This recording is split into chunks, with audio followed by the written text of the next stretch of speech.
Bonjour, goeiedag et bienvenue, welcome.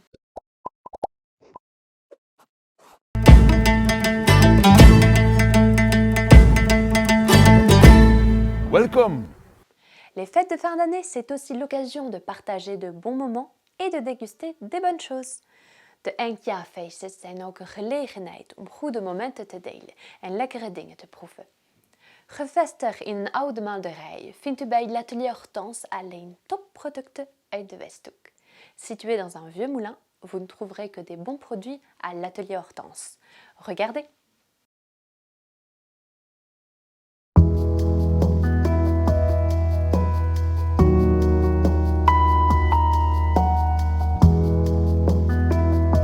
Atelier Hortense is eigenlijk gevestigd in een oude malderij en die malderij is ontstaan doordat mijn grootouders die na de oorlog terugkwamen uit Frankrijk zijn eigenlijk hier gestart met de malderij. Mijn vader heeft dat dan verder gezet tot de jaren 80 ongeveer.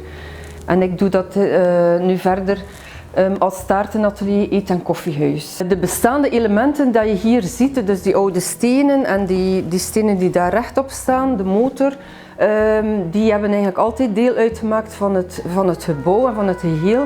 En voor ons was dat heel normaal en duidelijk en ook eigenlijk een vereiste dat we dat gingen laten staan. Dat werkt ook nog allemaal, dus eigenlijk alle machines die er staan zijn nog werkzaam. Toen ik eens het idee had om taarten te gaan bakken, ben ik dan beginnen kijken wat moet ik nu doen. Dus ik heb eigenlijk een opleiding gevolgd tot bakker en chocolatier. Dat was een jaaropleiding die ook in avondonderwijs kan gevolgd worden, maar dat duurde dan te lang naar mijn zin. En dan ben ik zo begonnen. Als ik naar het feestje ging, dan nam ik de taarten mee als geschenk en zo is de bal eigenlijk aan het rollen gegaan. Bij Atelier Hortense kun je dus taartjes komen bestellen, maar we hebben ook een eet- en koffiehuis. Dus je kunt hier voor de lunch komen, avondeten.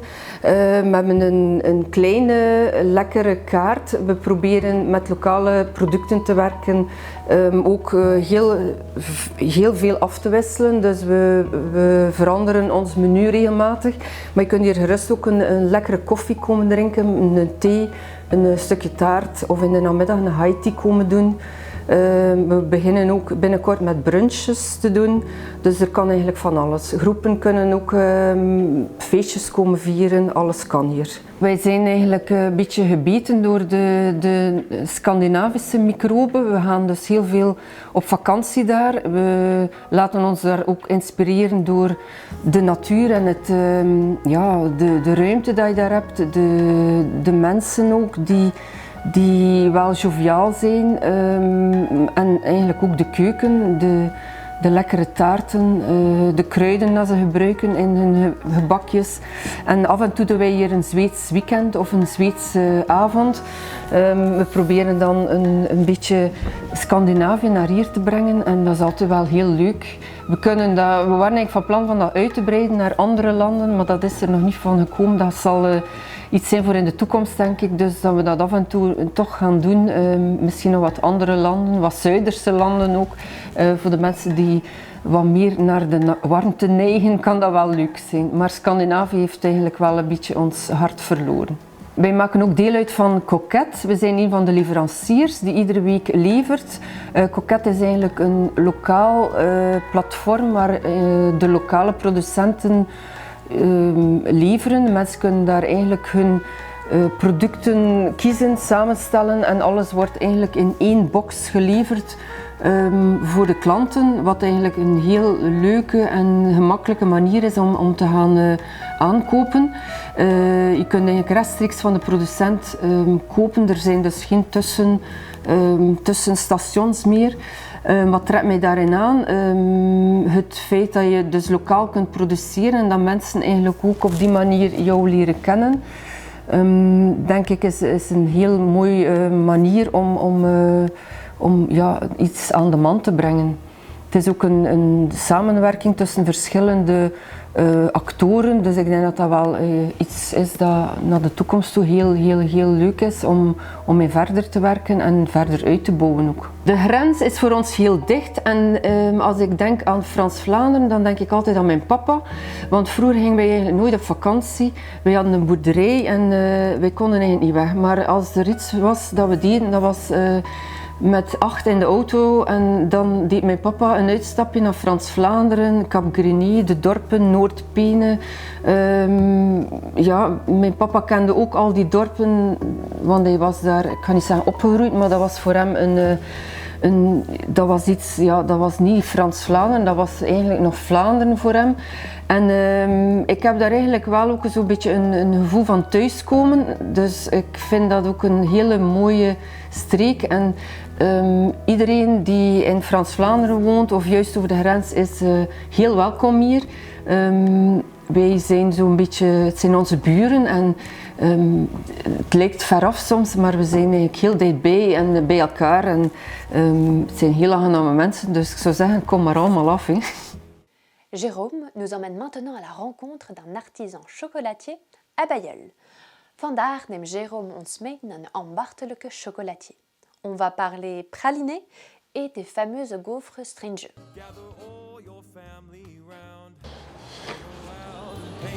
Bonjour. It's the only time of year the whole wide world turns upside down. So baby, light a fire. On se retrouve à l'intérieur du labo, là où tout se fait, avec Michael, le maître des lieux. Bonjour Jérôme. Comment tu vas? Ça va. Ça va. Alors, qu'est-ce que tu es en train de faire? Qu'est-ce qui tourne le plus en ce moment? En ce moment, on est en pleine fabrication sur tous les bonbons de chocolat. On refabrique de façon quotidienne maintenant, tout le temps, parce qu'il faut pouvoir approvisionner les ballotins pour le magasin en fait. Et puis là, on est en train de faire les masses pralinées. En fait, aujourd'hui, là, on a fait torréfier nos noisettes. Et puis là, On va faire du praliné. On va faire du praliné ensemble. Du vrai praliné. Voilà. Du vrai praliné. Noisette du Piémont. Noisette Piémont. La meilleure. La meilleure. Donc tu m'avais dit que tu laissais la peau pour avoir cette petite amertume typique. Alors nous, on prend des noisettes où on garde encore la peau. Et comme ça, on a effectivement une petite amertume, parce que la peau est amère. Alors elles sont torréfiées, on garde la peau, et ça désucre un peu le produit. Voilà. Mais ça apporte beaucoup de goût. Hein. Alors là, Michael, on a rajouté le sucre caramélisé, enfin le caramel tout simplement. Hein. Voilà. Maintenant, qu'est-ce qui va se passer? Et bien là maintenant, on va le passer dans ce gros mixeur qu'on appelle un Stéphane en fait. Donc là, on a 10 kg de noisettes et 10 kg de caramel. On va les mixer. Donc c'est une lame qui va venir mixer finement. Et puis là, la noisette va tout doucement sortir sa matière grasse et ça va créer le praliné. C'est la grande version de ce qu'on retrouve maintenant chez les ménagères en tout petit, le fameux robot qui fait tout. C'est la version un peu plus grande. On peut faire du praliné à la maison. All your friends around, or go out and paint the town. It's the only time of year the whole wide world turns upside down. So baby, light a fire and we'll toast the night away. Alors Mika, là ça y est, on a notre praliné. En période de Noël, tu fais combien de temps avec 20 kilos? On fait 2 fois cette quantité, ça nous permet de tenir une semaine. Michael, on vous a parlé tout à l'heure de gaufres, donc on va voir un peu la fabrication des gaufres. Là on voit Cécile qui est à la cuisson des gaufres. Alors vous allez voir qu'il faut avoir ce qu'on appelle des mains, parce que la gaufre sort de cuisson, elle est tout de suite coupée en deux. On va la voir faire. Regardez un peu, il ne faut pas avoir peur de se brûler. C'est à quelle température à peu près Cécile quand ça sort comme ça de cuisson? C'est 250 degrés. 250 degrés. C'est un produit qui doit être saisi en fait. Ce qui nous permet du coup d'avoir d'un seul coup la vapeur qui fait gonfler la gaufre et qui fait que Cécile elle arrive à le couper avec le couteau. Et à garder le moelleux. Ouais, voilà. On parlait des stringes tout à l'heure que tu vas démarrer donc dans une dizaine de jours, juste après Nouvel An. Tu vas travailler sur le même moule ou tu vas même gaufrier parce que ce sont les mêmes mailles en fait. D'accord. Donc toi tu gardes la maille fine. Ouais voilà, maille fine. Et puis une pâte différente. Bien pâte différente, ouais. Bon, ici on a une pâte levée, une pâte vivante puisqu'elle est à la base de levure fraîche, levure de bière. Alors que sur le stringe, on est sur un produit sec, en fait, c'est une gaufre sèche, tout simplement. Avec de la cassonade pour le coup. Et non pas de la vergeoise. Tu donnes, Comme ça, on a un croustillant. Tu travailles sur combien de styles de gaufres différents? Alors ici, on a 2 variétés qui sont de façon immuable. On a la gaufre donc vergeoise vanille et on a la gaufre avec le fondant et le rhum, avec un rhum vieux ambré.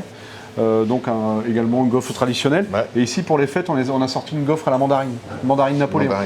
Donc on est parti sur la même base que la gaufre au rhum. Ouais. On a remplacé par de la liqueur mandarine Napoléon, le rhum, hein. Et on a également travaillé avec un jus de mandarine concentré pour D'accord. apporter également gustativement, peu plus parce que de le goût. zeste en mandarine, il n'a pas grand intérêt. Donc on a préféré travailler le jus. En termes de chocolat qu'on a vu tout à l'heure, t'as combien de gammes de chocolat? On a 20 variétés en bonbons. Ouais. On va étendre un peu, on va passer sur 24. On fait également toutes les barres. Tu sais, dans les années 70, les industriels se sont appropriés la main-d'œuvre chocolatière. Ouais.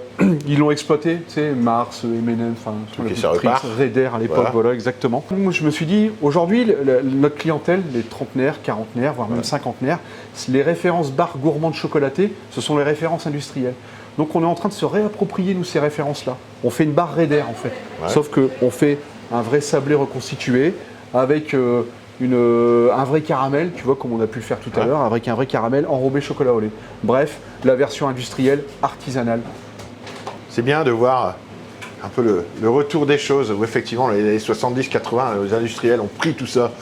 Ouais. Et aujourd'hui, effectivement, c'est un peu la revanche, hein, puisque maintenant, les artisans comme toi reprennent un peu ça et font voir effectivement aux trentenaires ou même plus, hein, c'est ouais, un non, peu mais bien c'est sûr, notre génération, hein, qu'on peut l'avoir, mais en très haut de gamme et en Avec très, des très matières nobles, on fait du bon. bon. Voilà. Un Raider en très très bon, ça doit être très très bon. On ira goûter ça tout à l'heure.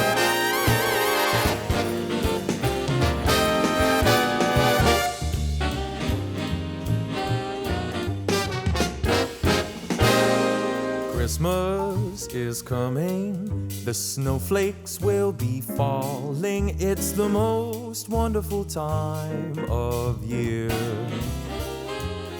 Tu fais partie d'une association de chocolatiers engagés, hein, je pense qu'on va le faire voir ici. Voilà. Tu peux nous en parler un peu? On est une association qui regroupe des chocolatiers.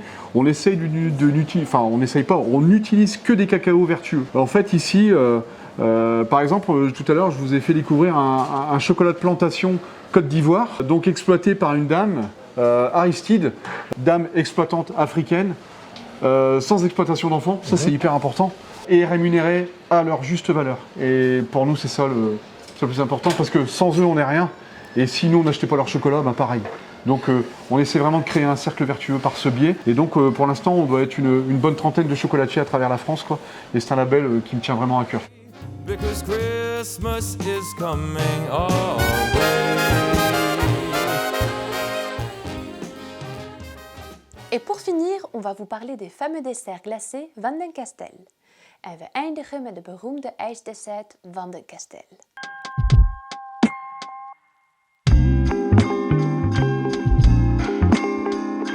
Van den Castel a été créé en 1973 par Michel Van den Castel.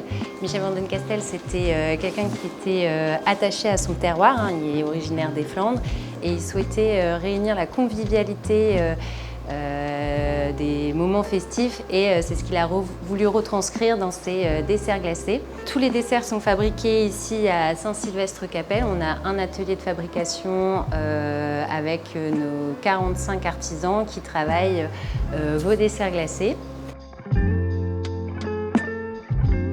Donc la qualité Van den Castel, c'est un savoir-faire depuis plus de 45 ans, et la passion du métier. Tous nos artisans sont passionnés par ce métier. On a à cœur de choisir des matières premières de qualité en favorisant le local quand c'est possible. Par exemple, notre lait qui sert pour faire nos crèmes glacées vient d'une ferme à quelques mètres de notre atelier de fabrication à Saint-Sylvestre-Capelle. Et on utilise aussi beaucoup de produits belges, notamment le spéculoos qui vient de chez Lotus. On a également le chocolat qui provient de Belgique. Hein. Forcément, on a la proximité de Saint-Sylvestre avec la Flandre belge.